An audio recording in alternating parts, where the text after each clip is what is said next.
Hello, welcome to the Sovereign Magazine Show, transformational experience where conscious conversations meet embodied wisdom. Each episode invites visionary healers, thought leaders, and change makers to share their journeys of awakening, offering listeners practical tools and soul-stirring insights to reclaim their inner authority. We are back with the beautiful Ebonie Allard, who is here on a year-long journey talking about the Kismet Codes and embodying your design. And if you missed episodes 1 through 6, we have talked all about what is embodying your design, types and profiles, and incarnation crosses and centers and values and shadows.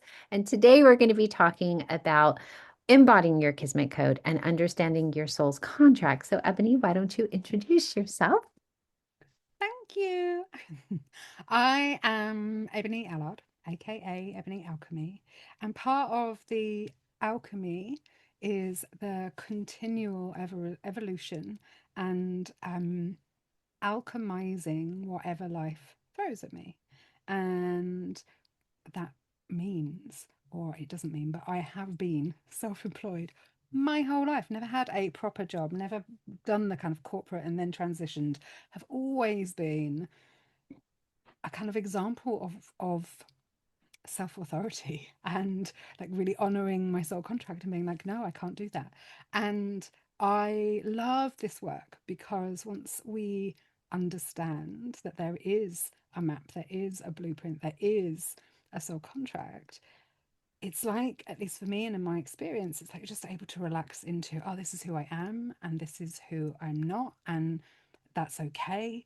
And I was just writing a post about being full of yourself and what that means. And 15 years ago, I wrote a book called Misfit to Maven.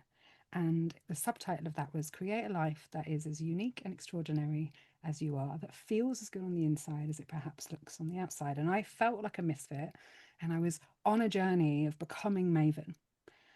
And now my work focuses on becoming full of yourself because my south node is in Aquarius, my north node is in Leo, and that journey in my life, part of my soul contract, is going from feeling like a misfit, Aquarius, right the way through to owning the stage and becoming full of myself. And none of that is like on purpose. None of it's like, oh, well, this is what the stars say, so this is how I'm going to be. This is how I've lived. And oh, look, my contract backs all of it up. And so that's what we're going to talk about today. And it's a little bit of an intro to who I am and what I'm about. You are amazing, of course. And I'm so happy to say, look what arrived.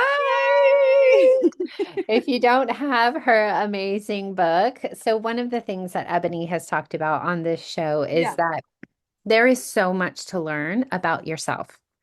And I've always said to her, I learn it like 8 billion thousand times and I still can't remember. But there is this process that Ebony talks about, and it's you will integrate it when you're ready. And a lot of integration happens from you when I can write it down. So I was so excited when her book arrived. Mm. And now I can start going through the process of really trying to understand my soul contract and my codes and everything. So, why don't you share a little bit more about what you want to talk about?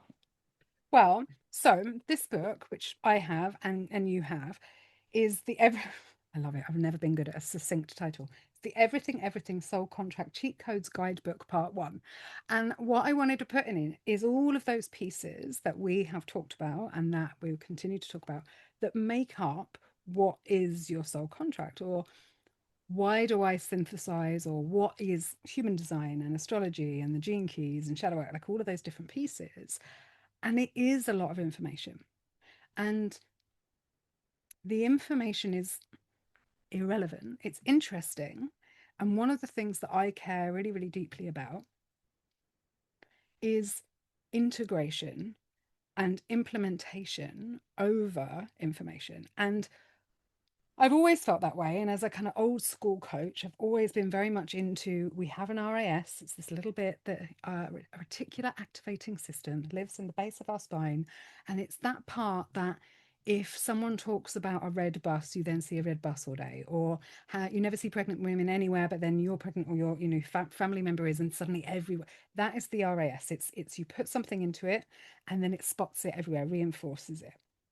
and it's only activated in real life. And we activate that part of our own salience every time we write something down, and we don't get it the same way with technology, with a phone or with a computer. And so I've always designed my stuff to be like tangible, so you can learn something but then actually apply it to yourself, make it personal. And so this book has got lots of different places where you can write stuff in, and you don't have to do it in order, and you can be like, oh, this is interesting, is this in here, and then write a little bit in. And the idea is that it becomes like a your cheat codes, right? Like you're like, oh, I know about the Venus sequence. What's that? And then go in and kind of find it. So you don't need to worry about learning it all or trying to understand it. Like it will drop in at their own time. And yeah, I'm excited that you've got yours. Yeah, me too. Me too. It arrived, I think at the end of last week, and so I'm going to spend some time going through it. And I think the word or words, I should say, soul contract are thrown around so much right Yeah. now. And I think that for me, you define it in such a way that feels what's the right word? Tangible. It feels something I can work with, right? Whereas, like, oftentimes others have said soul contract, and I'm like, oh, it's just something out there that has something, and that's all I get from it, right? Whereas this, I really truly feel like as I have learned about my design and things like that, it is a confirmation that it all lives within me. And it's just confirmation of things that I've already known, but maybe dismissed, or maybe perhaps I'm learning about myself. I knew this before anyone else told me it. And I've spoken to children who like talk about their last mummy, or their the life before this life, right before anyone's informed them of anything like that. And when I was really young, I knew in my body, in my cells, in my bones, that we come from somewhere, and then we kind of go through what I call the sea of forgetting, and that is the embryonic fluid, right? You're like, the sea of the forgetting is the womb, and you're in there for 9 months, right? And you forget everything of where we came from, and what it is like to be oneness and collective consciousness, and you become part of your lineage, and you become part of your mother's DNA, and all of that kind of thing. And then you are born, and when we're born, for the first year, and a little bit beyond that, but like the first 18 months, but the first year, we are our mother, if that's available to us and ideal, is our nervous system.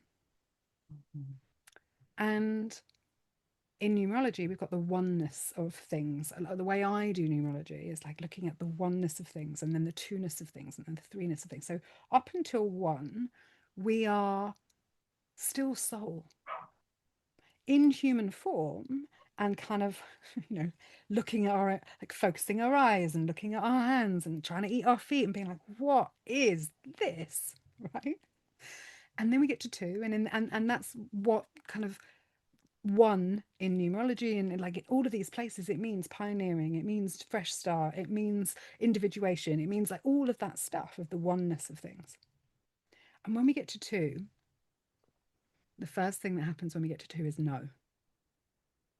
How many 2-year-olds, get these little words, no, I do it, no. And it's the beginning of separation.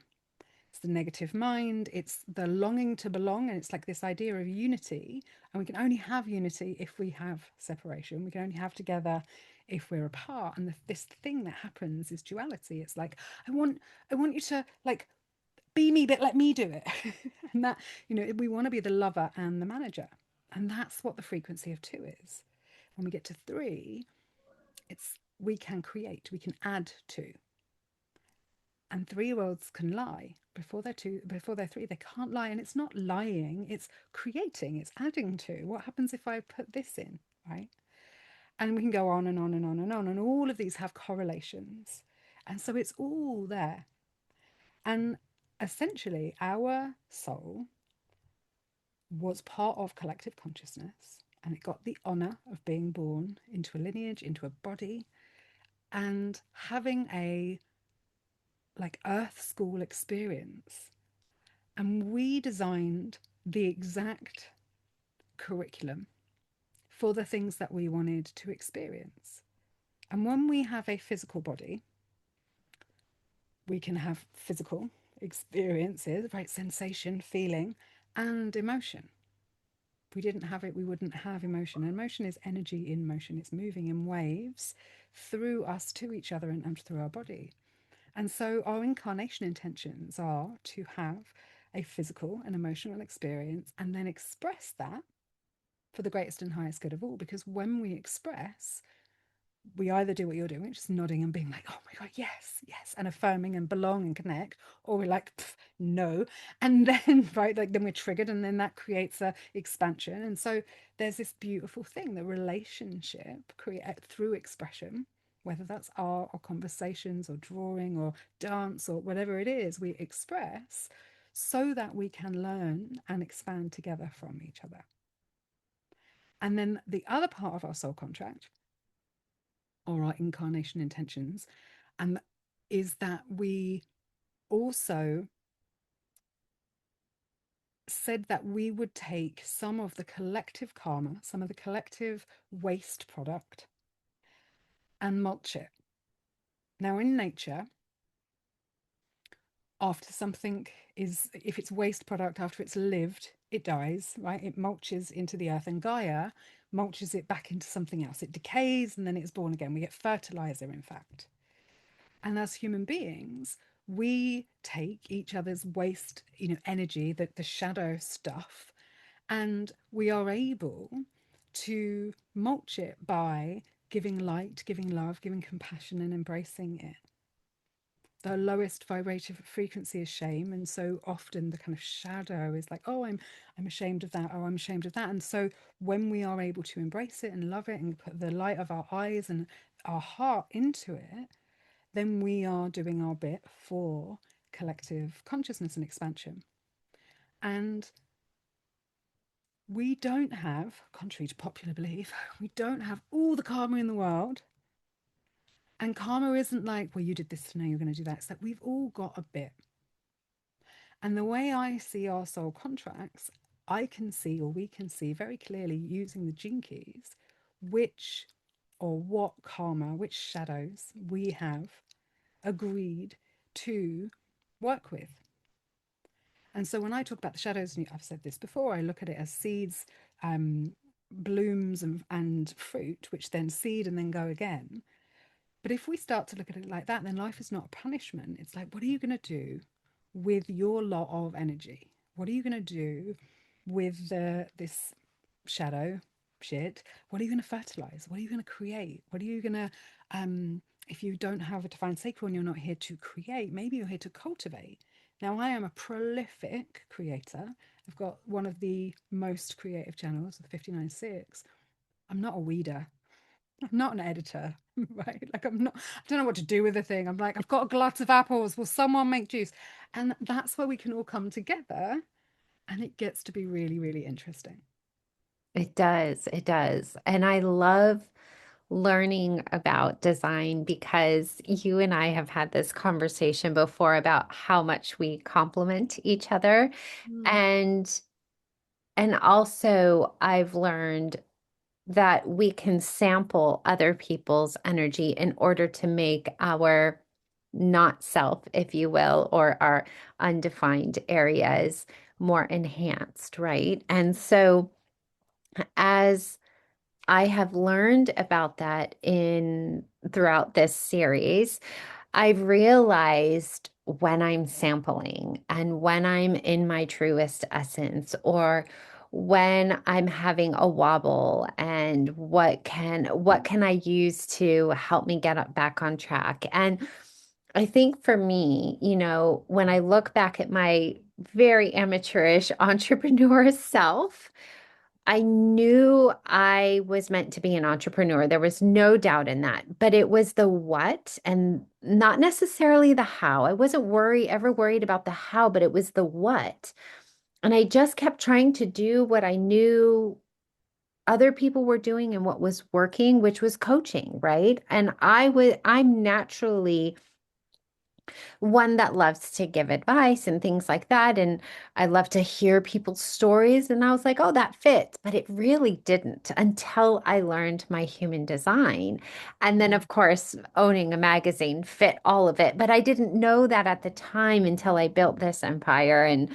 And you've solidified that for me along the way. But as I dig even more and more and more into the details of my design, I'm learning how much I do or don't live in alignment with what I am here to do. And I feel like it's almost like the yellow brick road to being full of yourself is this candy land, right? And oh, there's that piece of chocolate. And oh, let's try this piece of candy over there. And like it just gets better and you get like this massive gingerbread house at the end, right? I know. And like when people, and you've heard me say it before, but I'm going to say it again because it's such a perfect time to say it. If you are not head over heels in love with yourself, you don't know yourself well enough. Mhm. And it's really that simple. And as we're recording this, I will share it. As we're recording this, I made a big decision this morning and I actioned something that I thought I really wanted to do, and I do want to do it. But as soon as I said the words, I got really emotional. So my book that I published, Misfit to Maven, that I published in 2014, is being unpublished, right? They're giving me the rights back and we're unpublishing it. And I suddenly realized what that meant. Like in my head, it was like, okay, I'm taking control of it, I'm having it back, and we're going to move it to somewhere else. But in that moment, I was like, oh my God, it's going to disappear from everywhere and no one will be able to buy it. And I'm going to do a second edition. And that kind of made me look back at how far I've come and like what has changed and what hasn't. And in that book, I share that I couldn't look at myself in the mirror. I couldn't catch my own eye in a mirror for more than 2 or 3 seconds without vomiting. And people are always surprised, much more now. And in my spaces, but they're like, because you're so confident and you just like you show up and you fully express and you're this and you're that. And I'm like, go read my book.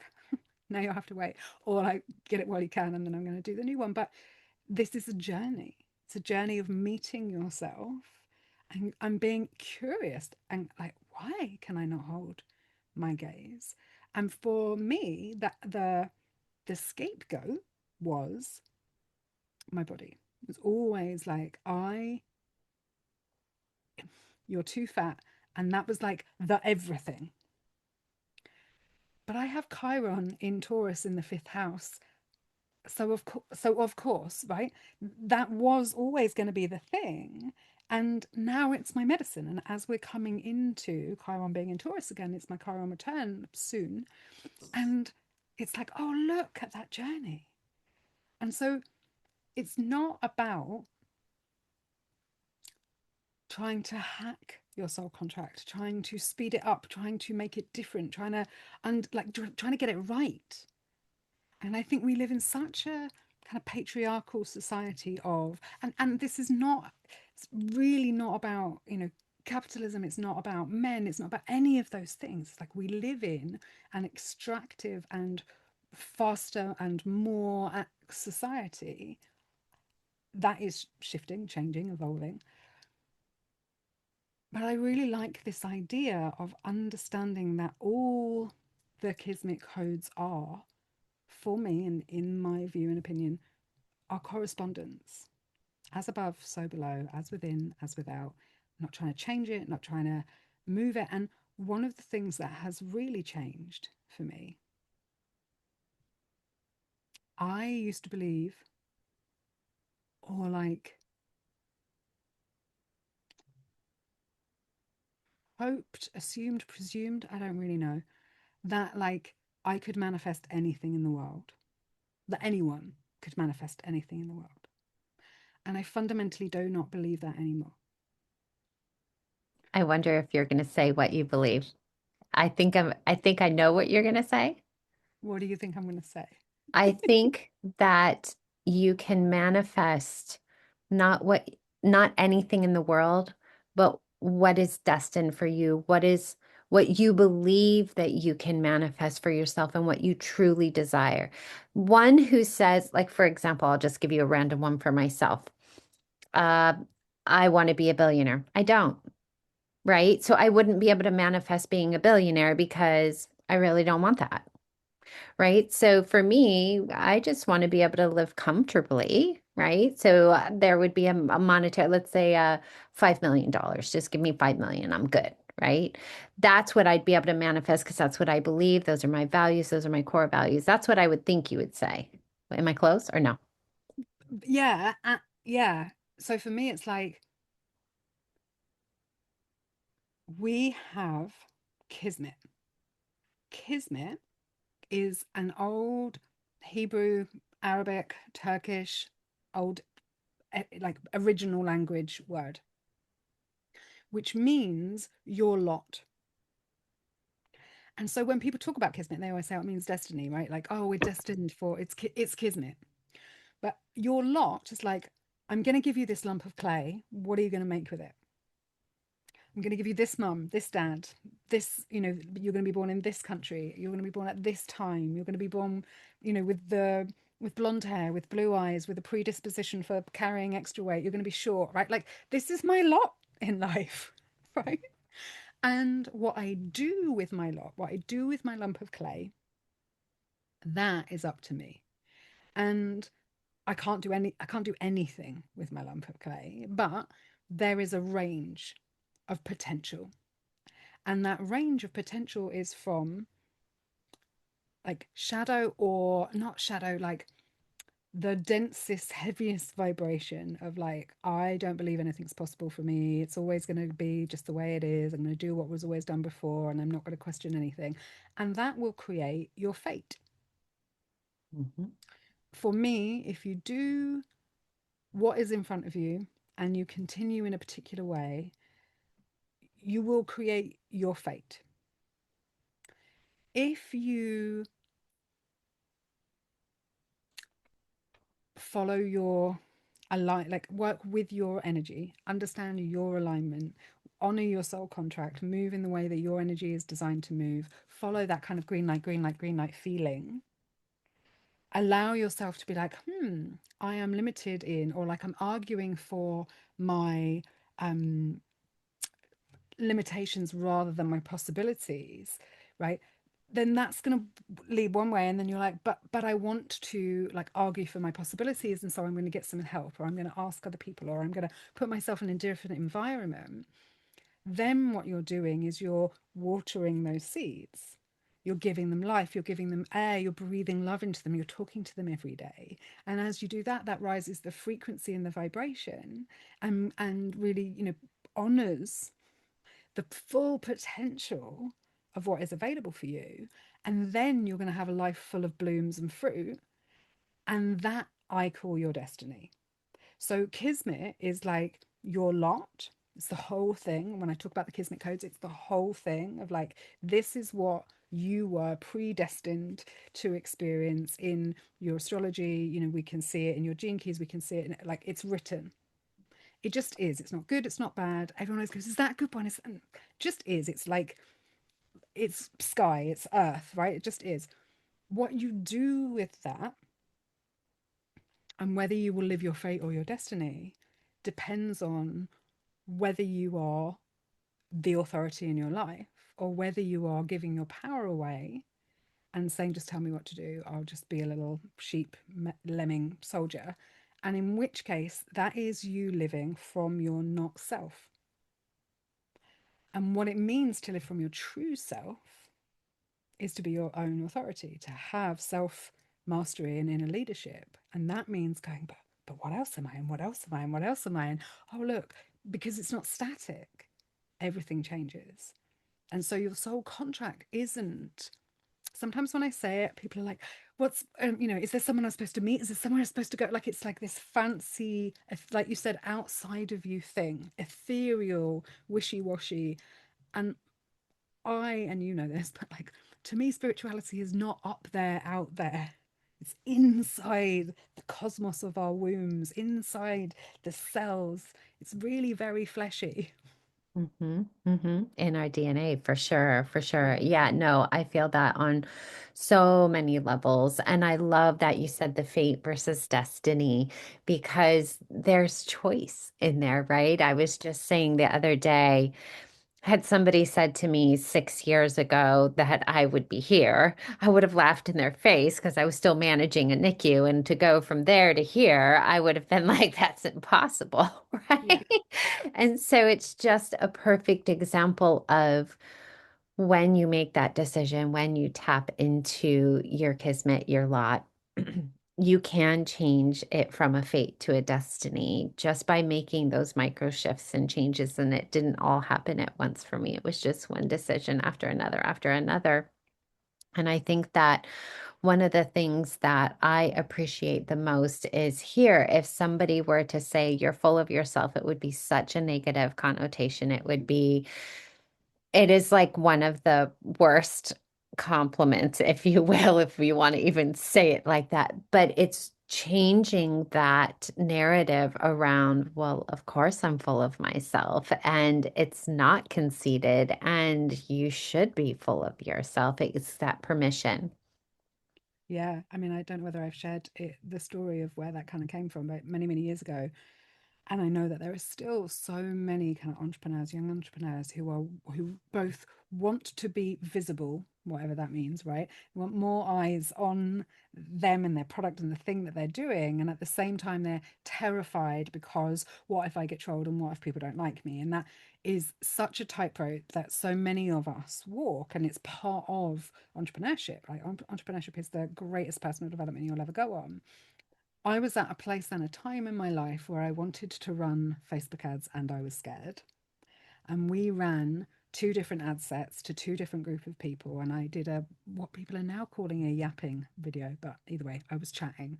And it went out and we did it. And both ad sets got a comment on. And that comment said, oh my God, this woman's so full of herself. Both of them. And it was such a like moment for me where I was like, I think I was like, ouch, but also who else should I be full of? And it's that also, it's like that's part of my soul contract was to have that experience, was to have that kind of said to me and have me have a moment of like, you're you're the one with the problem here. Right? Like, what? And also it's like if that's the worst trolling I'm gonna get, which is also just a fact, like you are my whole life. You're so you. You're so unique. Oh, I'll be less me. I'm sorry. It's been that way my whole life, and so part of my soul contract is can I move from apologizing for being charismatic, leonine, fire? It just is. I've got a Leo sun, a Sag moon, Sag rising, a defined will center, a defined throat center. I can't help it. It's the way I'm designed. I'm not Mhm. trying to be big and full of myself, but I spent years trying not to be. And that Mhm. was unsatisfying and unfulfilling. And so for me, the whole journey of helping people to embody their Kismet codes, understand their soul contract, and become full of themselves is there is nothing to do except be yourself. But most of us have worked actively against that to try and be something else. Yes. Ah, what a beautiful way to end the show. I'm going to reserve our next topic because you might change it just slightly to fit something. So I'm going to reserve sharing what's coming up next. So it'll be a surprise. So if you haven't liked, shared, subscribed, definitely do all of that. It helps us in the algorithm. All of Ebonie's details are in the show notes. She's also in our community, community.sovereign-magazine.com, where you can connect with her. She has amazing, amazing gifts to this world, and you definitely need more of her so you can become more and full of yourself. All right, we will see you on the next one. Thank you for being here today. Thank you.